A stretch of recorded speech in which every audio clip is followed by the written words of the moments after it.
warahmatullahi wabarakatuh. Waalaikumsalam warahmatullahi wabarakatuh. Yang terhormat Ibu Teresia Pinangka selaku dosen pengampu mata kuliah berbicara lomba 3 dan juga teman-teman yang kami banggakan. Sebelumnya di sini kami selaku kelompok 4 akan mempresentasikan hasil kerja kelompok kami. Sebelumnya perkenalkan, saya Halimah Gina Pertiwi selaku moderator dan teman-teman saya Tati Biofilia selaku kanalisator.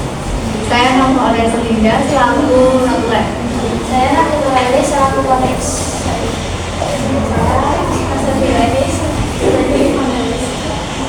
Oke, di kesempatan kali ini kita akan mempresentasikan suatu materi dengan tema teknologi. Dan yang akan presentasi pertama yaitu materi dari Mbak Nafisa dengan judul Peran Teknologi PLTS Panel Surya dalam mendukung keefektifan energi rumah tangga. Untuk Mbak Nafisa tuh dipersilakan.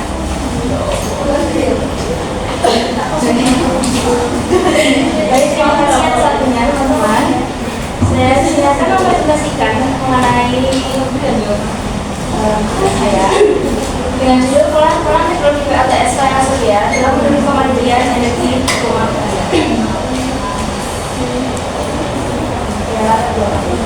Teknologi ramah lingkungan merupakan salah satu jalan agar krisis energi di Indonesia bisa diatasi.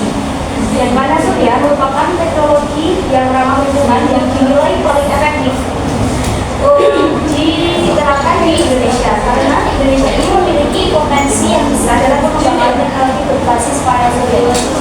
Pendapat lain juga mengatakan bahwa potensi teknik listrik tenaga surya cukup tinggi untuk berkontribusi secara signifikan dalam mengurangi masalah CO2 atau karbon dioksida global akibat ulah manusia. Manfaat penggunaan panel surya juga dapat mengurangi tagihan listrik secara jangka panjang dan meningkatkan kemandirian energi. Namun, implementasi panel surya ini masih menghadapi beberapa masalah, meliputi instalasi awal dan kurangnya pemahaman masyarakat mengenai teknologi dan manfaatnya.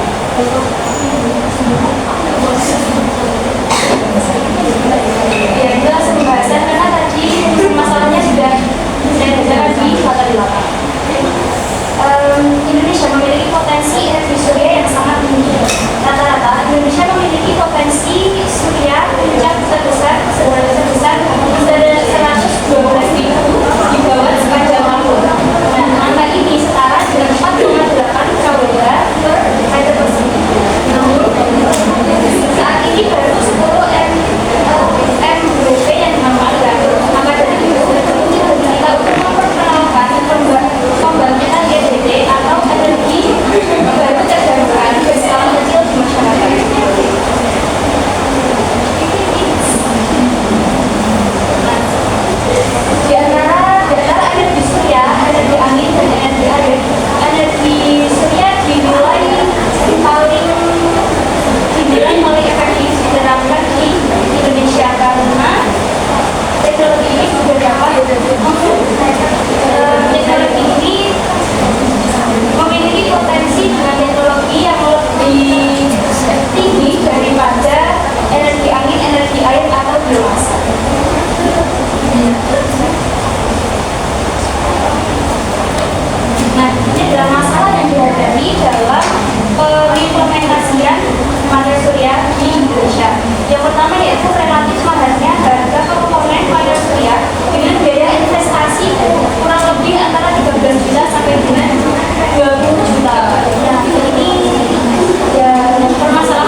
energi. Nah, itu kita bisa mengajukan pengurangan biaya masuk untuk komponen panel surya. Untuk meningkatkan minat publik dalam pengembangan panel surya atap atau panel surya lainnya, pemerintah sebaiknya menurunkan biaya masuk untuk produk-produk ini selama produk lokal belum tersedia dan teruji dengan baik. Jadi komponen-komponen dari panel surya ini masih banyak yang diimpor. Jadi pemerintah diharapkan bisa untuk menurunkan biaya masuk untuk komponen panel surya saat bahan baku belum tersedia secara teruji dan lokal. Produk lokalnya belum tersedia. Yang kedua yaitu meningkatkan proporsi kelebihan ekspor daya dari pengguna. Nah, kelebihan ekspor daya ini masih dianggap kurang karena hanya 65% dan memberatkan penggunaan PLTS atap. Oleh karena itu angka ini perlu dinilai. Ini merupakan keunggulan atau peran panel surya sebagai pendukung keefektifan energi di rumah tangga. Yang pertama yaitu sebagai teknologi yang ramah lingkungan. Mengapa teknologi surya ini dinilai sebagai teknologi yang ramah lingkungan? Karena teknologi surya ini hampir tidak menghasilkan emisi karbon sama sekali. Maka dari itu, pengguna panel surya dapat mengurangi ketergantungan pada listrik berbahan bakar fosil yang dapat menimbulkan emisi karbon yang tinggi. Dan panel surya juga tidak menyebabkan polusi udara ataupun limbah berbahaya. Yang kedua yaitu sebagai teknologi dengan efisiensi energi. Teknologi surya ini menggunakan energi surya yang di Indonesia itu sangat berlimpah karena Indonesia berada di negara khatulistiwa. Maka dari itu menggunakan energi yang tersedia secara gratis yaitu matahari, dan itu tuh bisa dimanfaatkan sebagai menggunakan panel surya. Yang ketiga yaitu pemanfaatan teknologi hemat uang. Teknologi panel surya ini dapat diterapkan di atap rumah atau di halaman rumah yang sempit. Jadi tidak harus membuka lahan baru atau ya seperti itu. Yang keempat yaitu pemanfaatan teknologi yang hemat biaya dalam jangka panjang. Dalam jangka panjang ini panel surya dapat mengurangi biaya listrik hingga 50% setiap tahunnya. Dan teknologi ini dapat menurunkan tagihan listrik secara signifikan. Nah, ini untuk menjelaskan bersama saya yang kedua yaitu kurangnya pemahaman masyarakat tentang PLTS tenaga surya. Nah, PLTS ini dibagi menjadi tiga yaitu PLTS off-grid, PLTS on-grid, dan PLTS hybrid. Masing-masing dari sistem PLTS ini dibedakan dari penggunaan manfaat dan baterai, di mana PLTS on-grid ini dibutuhkan baterai agar bisa memberikan supply sesuai kebutuhan beban. Nah, di PLTS on-grid ini tidak memerlukan baterai. Jadi dari panel surya itu langsung ke lampu atau langsung ke teknologi langsung ke barang listrik dalam barang elektronik lain. Nah, dan PLTS hybrid ini merupakan gabungan dari PLTS off-grid dan PLTS on-grid. Nah, dari penjelasan saya dari awal dapat disimpulkan bahwa Indonesia memiliki potensi yang sangat tinggi dalam menerapkan pembangkit listrik tenaga surya ini. Nah, pemanfaatan energi surya ini sangat berperan dalam mendukung keefektifan energi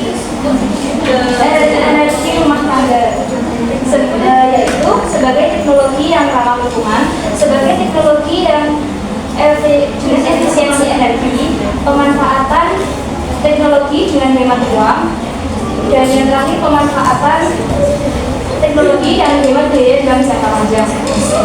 Namun hal ini masih terkendala mengenai biaya relatif tinggi pada setiap komponennya dan harga ekspor kelebihan daya tarik yang dinilai kurang memadai.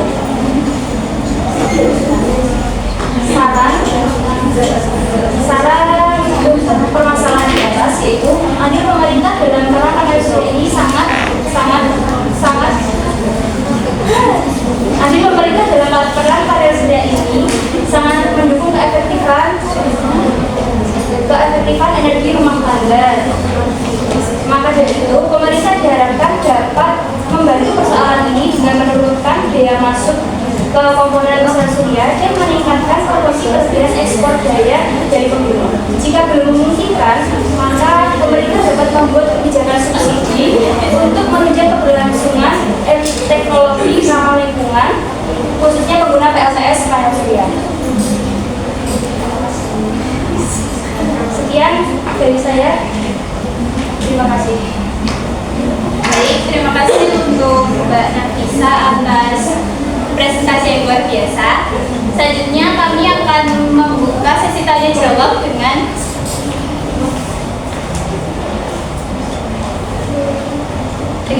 dua penanya. Buat teman-teman yang ingin bertanya juga silakan.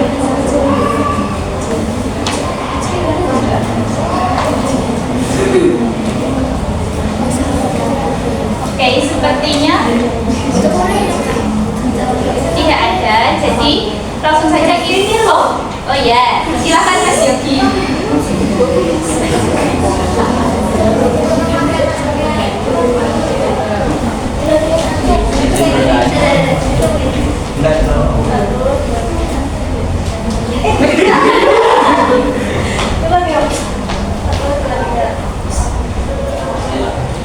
Ya, silakan. Ingin bertanya, bagaimana panel surya itu dapat membantu meningkatkan kemandirian energi dan mengurangi ketergantungan pada impor energi. Bagaimana panel surya ini dapat mendukung kemandirian? Ya. Karena ketika seseorang ini memasang panel surya di atapnya sendiri, maka panel surya itu dapat langsung digunakan, listriknya itu bisa langsung digunakan di rumahnya, bisa menggunakan PLTS off grid yang menggunakan baterai, atau on grid yang tidak menggunakan baterai, atau PLTS hybrid yang menggunakan baterai juga seperti itu. Itu tuh jadi kita itu tidak bergantung dengan PLTS karena kita sudah punya sendiri untuk kita sudah punya alat sendiri untuk pembangkit listrik. Apa bangga?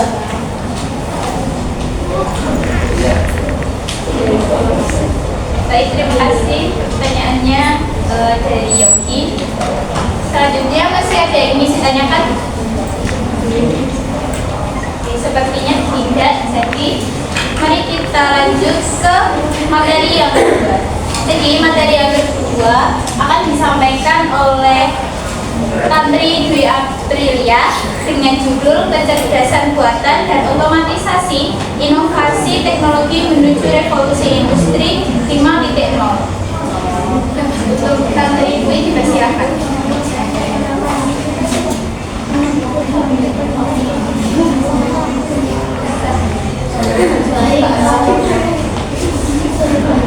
Baik, saya sebagai panitia akan mempresentasikan materi dari saya, yaitu kecerdasan buatan dan otomatisasi inovasi teknologi menuju revolusi industri 5.0.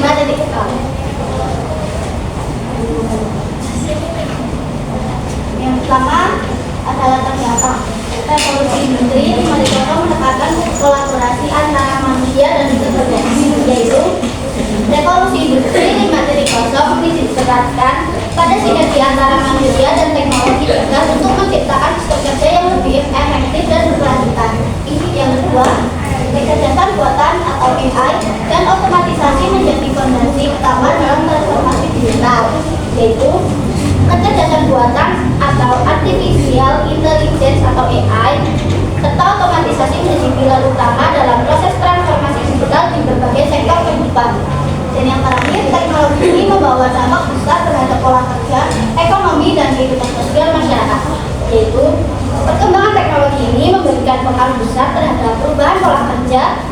ekonomi, serta dinamika sosial dalam kehidupan masyarakat modern. Juga ada rumusan masalah, yaitu bagaimana pengertian kecerdasan buatan atau artificial intelligence dan otomatisasi serta keterkaitan keduanya dalam perkembangan teknologi modern. Pada era revolusi industri 5.0, penerapan kecerdasan buatan atau AI dan sistem otomatisasi semakin luas di berbagai bidang kehidupan. Periode ini ditandai dengan kolaborasi antara manusia dan teknologi cerdas untuk menciptakan keseimbangan antara efisiensi mesin dan nilai kemanusiaan. Teknologi tidak lagi hanya menggantikan pekerjaan manusia, tetapi menjadi mitra kerja yang membantu meningkatkan produktivitas, kreativitas, dan kualitas hidup. Penerapan AI dan otomatisasi dalam revolusi industri 4.0 tidak hanya meningkatkan efisiensi kerja, tetapi juga mengubah cara manusia berinteraksi dengan teknologi. Dengan pemanfaatan yang tepat, teknologi dapat memperkuat hubungan antara manusia dan mesin untuk mencapai kesejahteraan bersama di era digital yang terus berkembang. Selanjutnya ada dampak dari kecerdasan buatan atau AI. Yang pertama ada dampak positif, meningkatkan produktivitas dan efisiensi kerja, memudahkan akses informasi dan komunikasi global, mengembangkan inovasi di berbagai bidang, meningkatkan kualitas hidup dan layanan publik, dan yang terakhir membuka peluang ekonomi digital. Sedangkan untuk dampak negatif dari kecerdasan buatan dan otomatisasi, yang pertama mengurangi lapangan pekerjaan profesional, menimbulkan ketergantungan terhadap teknologi, ancaman terhadap keamanan data dan privasi pengguna, dan yang terakhir kesenjangan digital antar kelompok masyarakat. Kesimpulan dari pembahasan tadi yaitu kecerdasan buatan dan otomatisasi memiliki peran penting dalam mewujudkan transformasi menuju era industri 5.0. Teknologi ini memberikan banyak manfaat seperti peningkatan efisiensi, produktivitas, dan kemudahan dalam berbagai bidang kehidupan, mulai dari industri, pendidikan, kesehatan, hingga layanan masyarakat. Penerapan kecerdasan buatan dan otomatisasi perlu diimbangi dengan kebijakan yang bijak dan berorientasi pada kemanusiaan. Pemerintah, lembaga pendidikan, dan masyarakat harus berkolaborasi untuk meningkatkan literasi digital, membangun keterampilan baru serta menanamkan nilai etika dalam penggunaan teknologi. Ya, presentasi saya. Baik, terima kasih kepada Tante Bumi atas pembahasan materi yang sangat luar biasa. Selanjutnya masih sama, kami membuka sesi tanya jawab dengan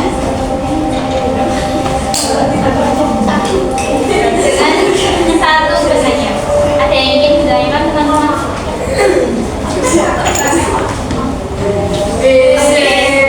Terus, oh sama, Adima.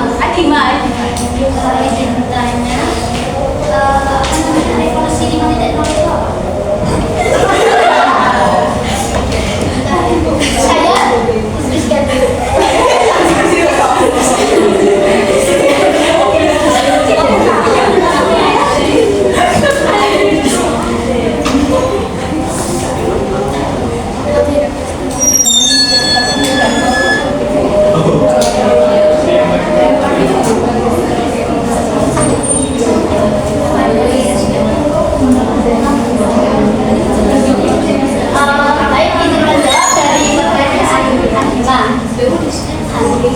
Revolusi industri 4.0 adalah fase industri yang berfokus pada kolaborasi antara manusia dan teknologi canggih seperti kecerdasan buatan dan otomatisasi.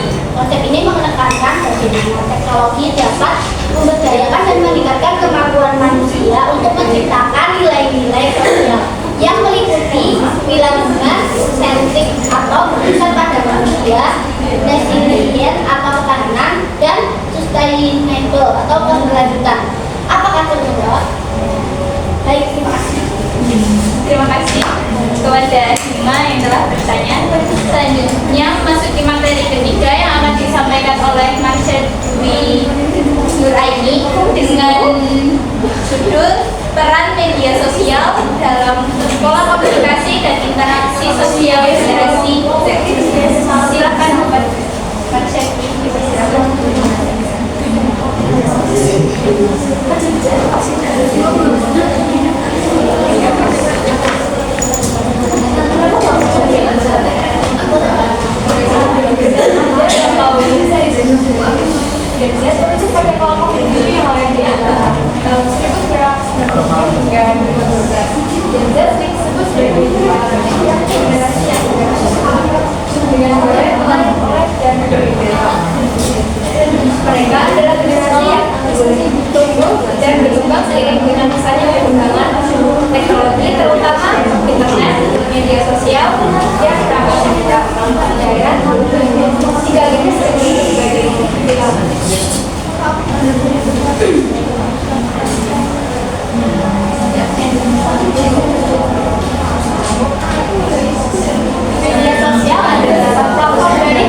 media sosial dalam membentuk pola komunikasi di generasi Z.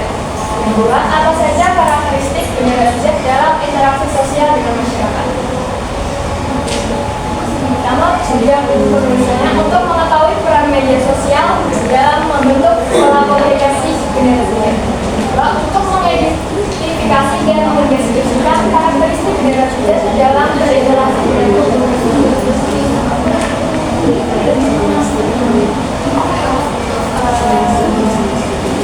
yang pertama, peran media sosial bagi generasi Z.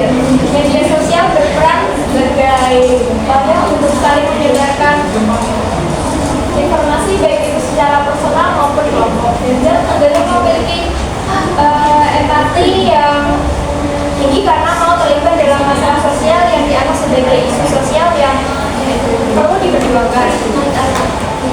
Peran media sosial berarti sesuatu yang diharapkan oleh yang menjadi pengguna media sosial terhadap media itu sendiri bahkan bisa merujuk lebih khusus pada seseorang yang memiliki self-confidence. Jadi eksistensi dan optimalisasi peran yang dimiliki media sosial dapat mengalami beberapa media sosial di era digitalisasi ini harus menjadi momentum bagi generasi Z untuk memanfaatkan sebaik mungkin.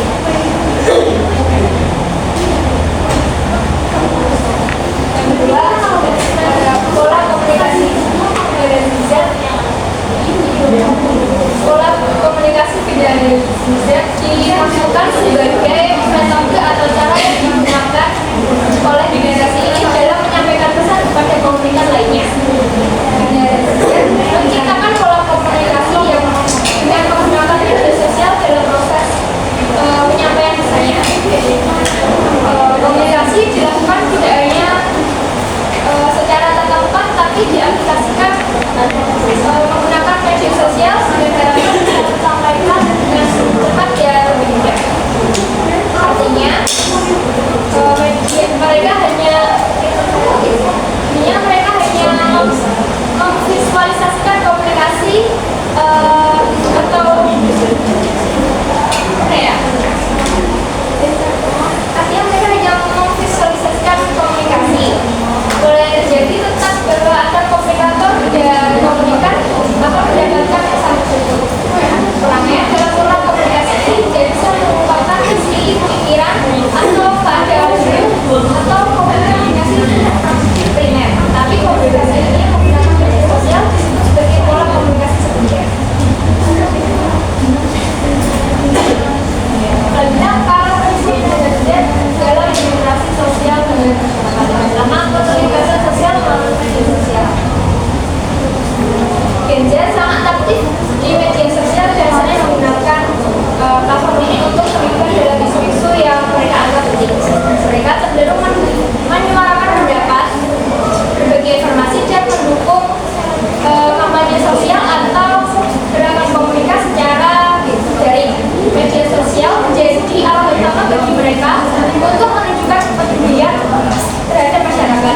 Misalnya melalui kampanye donasi, audisi online atau ajakan untuk mengikuti aksi sosial. Kedua, komunikasi yang cepat dan efisien. Gen Z menyukai komunikasi yang cepat dan langsung. Mereka cenderung menghindari formalitas atau lebih nyaman dengan komunikasi yang informal, sering menggunakan pesan teks seperti emoji atau meme dalam konteks masyarakat. Mereka cenderung mengutamakan efisiensi dalam komunikasi dan menyukai pesan yang jelas dan sederhana. Sadar akan peran diri di media sosial. Gen Z sangat memperhatikan citra diri mereka di media sosial. Mereka cenderung mengelola akun media dengan hati-hati dan menciptakan pesan atau narasi yang seringkali berkaitan dengan nilai atau pandangan mereka yang kayak ini. Dalam konteks interaksi dan masyarakat, mereka dapat lebih selektif dalam memilih aktivitas atau gerakan sosial yang mereka dukung agar sesuai dengan identitas digital mereka. Yang keempat, fokus pada masalah lingkungan dan kesejahteraan sosial. Gen Z memiliki kesadaran yang tinggi terhadap isu-isu lingkungan dan kesejahteraan sosial. Mereka sering mengadvokasi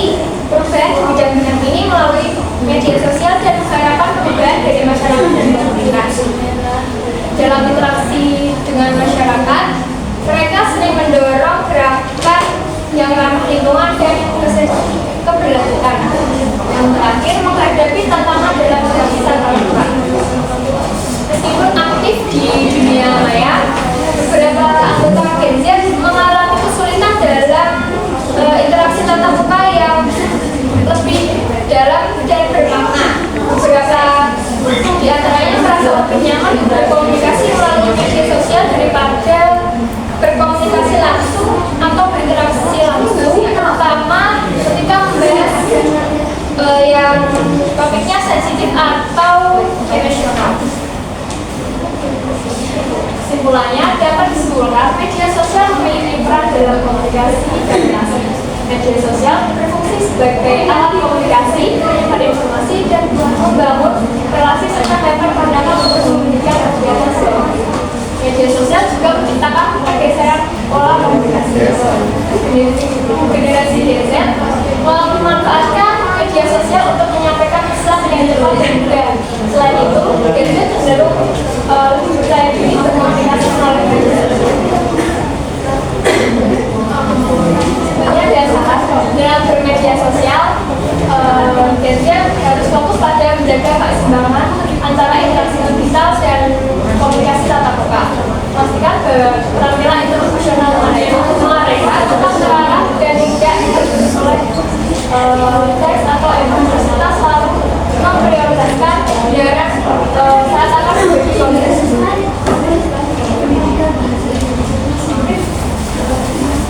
Oke, terima kasih untuk Marisa dan Dwi atas penyampaian materi yang terakhir. Selanjutnya kami membuka sesi tanya jawab. Bagi teman-teman yang ingin bertanya, dipersilakan. Yang ingin ditanyakan.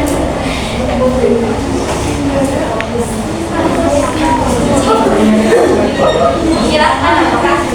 Bagaimana cara agar Gen Z tetap aktif mengpartisipasi tidak hanya melalui media sosial tetapi dalam bentuk fisik tatap muka seperti yang disebut tadi, karena jika dilihat pada zaman sekarang itu banyak Gen Z yang merasa kesulitan dalam bersosialisasi.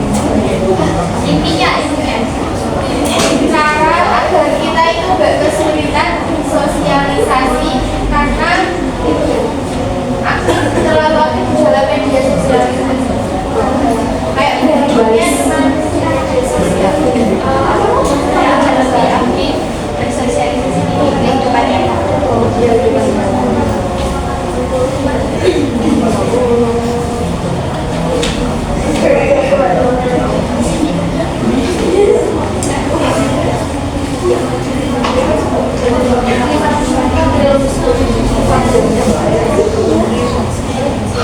Pertama dapat meningkatkan kemampuan komunikasi, berlatih berbicara dengan jelas, tegas dan sopan. Kedua, memperhatikan yang dikatakan orang lain atau menunjukkan perasaan menghargai. Kedua, dan ketiga, menjadi diri sendiri.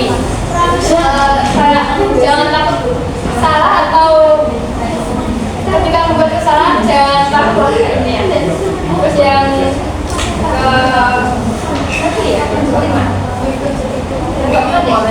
meningkatkan pengetahuan dan wawasan dengan memberitahu diri dengan informasi terkini dan pengetahuan umum. Keenam, menggunakan bahasa tubuh yang positif. Bahasa tubuh seperti tersenyum, kontak mata dan gestur tubuh yang baik dapat membantu kamu tampil percaya diri dan ramah.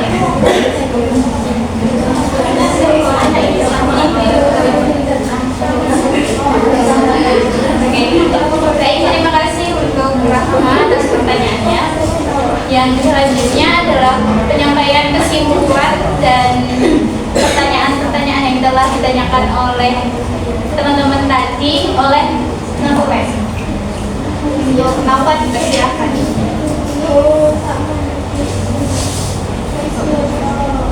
Baik, saya akan menyampaikan kesimpulan yang disampaikan oleh presentasi yang disampaikan oleh panelis tadi. Poinsi yang pertama adalah Nafisa dengan judul peran teknologi dalam kesempatan mulia dalam mendukung syair dan ikon energi rumah tangga. Semuanya adalah berdasarkan pembahasan yang telah dilakukan.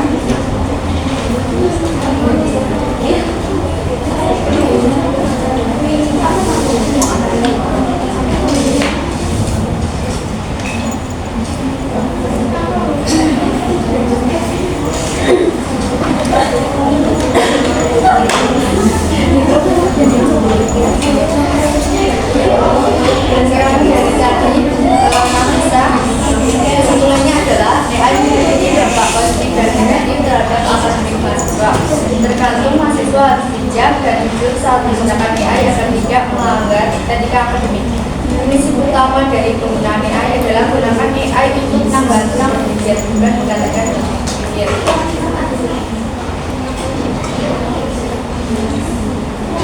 Yang kedua adalah papan kedua yaitu tantri dengan judul kecerdasan buatan dan otomatisasi inovasi teknologi menuju revolusi industri 5.0. Kesimpulannya adalah kecerdasan buatan dan otomatisasi memiliki peran penting dalam mewujudkan transformasi menuju era revolusi industri 5.0. Teknologi memberikan banyak manfaat seperti peningkatan efisiensi, produktivitas dan kesejahteraan dalam berbagai bidang kehidupan mulai dari industri, pendidikan, kesehatan, hingga layanan publik. Namun di sisi lain, perkembangan ini juga membawa tantangan seperti berkurangnya lapangan kerja profesional, ketergantungan terhadap teknologi, serta munculnya isu etika dan keamanan data. Baris ketiga yaitu masa dengan judul peran media sosial dalam pola komunikasi dan interaksi gengsi. Kesimpulannya adalah media sosial memiliki peran dalam komunikasi dan relasi. Media sosial berfungsi sebagai alat komunikasi, menyebar informasi dan membangun relasi serta dapat digunakan untuk pembagian kegiatan sehari-hari. Media sosial juga menciptakan pergeseran pola komunikasi. Gengsi memanfaatkan media sosial untuk menyampaikan pesan yang cepat dan mudah. Selain itu, gengsi cenderung lebih percaya diri saat berkomunikasi melalui media sosial. Terima kasih.